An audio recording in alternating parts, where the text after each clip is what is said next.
every year जोंना strategy change जायो. It depends on the type of students. जों माबायदि strategy अबे studentनि थाखाय लानांगोन जों बेखौ batch by batch we decide the strategy.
जोंनाथ' ओरैनो every year 100% जाखायो किन्तु एबार माने जोंना साबसिन जादों because एबार जोंना गथ'फ्रा 90 above साबा गथ'आ मोनदों आरो जों स्टुडेन्टआ मोनदों जों actually since last 3-4 years we have been trying जों माने सेस्था खालामगासिनो दंमोन 90% above लाबोनो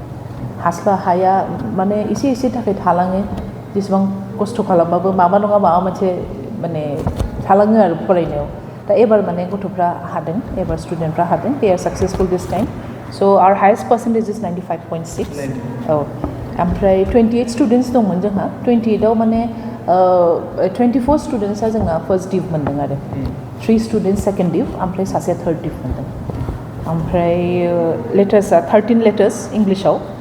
हिन्दीआव 6 लेटार्स बर'आव 5 लेटार्स साइन्सआव 7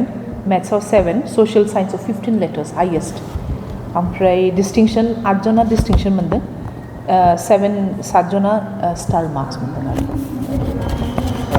लास्ट इयरनि रिजाल्टखौ नायोब्ला एबार साबसिन लास्ट इयरनिख्रुइ बहुत मोजां माने फार बेटर देन द लास्ट इयार जोंना हाइएस्ट पार्सेन्टेजआ 89 पइन्ट सामथिंमोन माने इसेनि थाखाय थालांदों आरो दा बिदि एसेनि थाखाय सब समाय जोंना बोसोरनै बोसोरथामा जाबाय बिदि थालांगासिनो दंमोन दा एबार माने खनसेनो बारजोबनो हाबाय आरो गथ'फ्रा 90 लेभेलखौ बारनो हाबाय हाइस्ट मार्क मोननाय स्टुडेन्टनि नामा बिना जाबाय माबा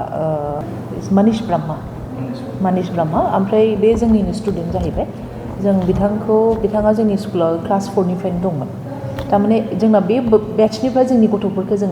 बरननो हाबाय आरो नङाबा जोंना प्रिभियास एग्जाम्सफ्राव सब दस्रा स्कुलनिफ्राय फैनाय आरो मस्टलि क्लास 8 क्लास 9आव जोंनाव एडमिसन लाफैयो आरो ओरैबायदि गाज्रि कन्डिशनाव फैयो जों बिथांमोनखौ फोसाबनायावनो जोंहा बोसोरनै थांखायो आरो ओमफ्राय आरो 90% टारगेट खालामबाबो जाहैया जागासिनो दं स' मनीष इज द फार्स्ट बेट्च जोंनि गावनि स्टुडेन्ट जों होननो हायो आरो जोंनि स्कुलनि स्टुडेन्ट प्रडाक्ट आरो जिहेतु क'क्राझार एरियायाव ब्रह्म बाबा टेक्न' स्कुल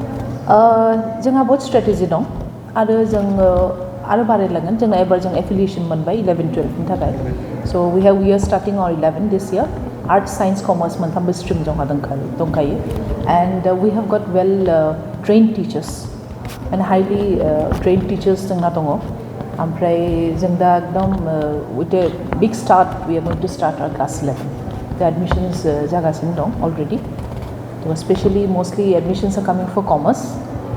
ओमफ्राय स्ट्रेटेजि जों स्टुडेन्ट्स नायनानै स्ट्रेटेजि बानायो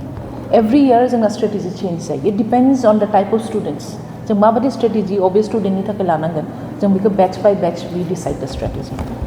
थ' एबार क्लास 11नि थाखाय जोंहा बहुत स्ट्रेटेजि दं बेखौ जों दा गथ'फोर फैबा लासै जों खालामबाय थानोसै आरो